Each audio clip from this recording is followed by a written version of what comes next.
మనిషి బ్రతకాలి అంటే ప్రభుత్వోద్యోగమే చేయాలా? ఇవాళ మన వాళ్ళ పరిస్థితి చూస్తుంటే అలాగే అనిపిస్తోంది. విదేశాల్లో ఎక్కడా ఇలాంటి స్థితిగతులు లేవు. జీవన వ్యవహారానికి కావలసిన కనీసపు చదువు మాత్రం అందరూ చదువుకుంటారు. ఆ పైన ఎవడికి చేతనైన పని వాడు చేసుకుని బ్రతుకుతాడు. ఇక చదివినా ఆ పనికి అంటే తాను చేస్తున్న పనికి సంబంధించే చదువుకుంటాడు. ఊరికే మనవాళ్ళలాగా బిఏలు ఎంఏలు అంటూ ఈ మామూలు చదువులు ఎక్కువ మంది చదువుకోరు.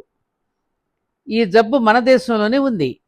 మనవాళ్ళు కూడా 10th క్లాస్ వరకు అందరూ చదువుకుని తరువాత ఎవడికి వాడు తాను ఏ పని చేయగలడో దానికి తగిన శిక్షణ పొంది సమాజానికి ఆ పనిని చేసి పెట్టి హాయిగా బ్రతకడం నేర్చుకోవచ్చు.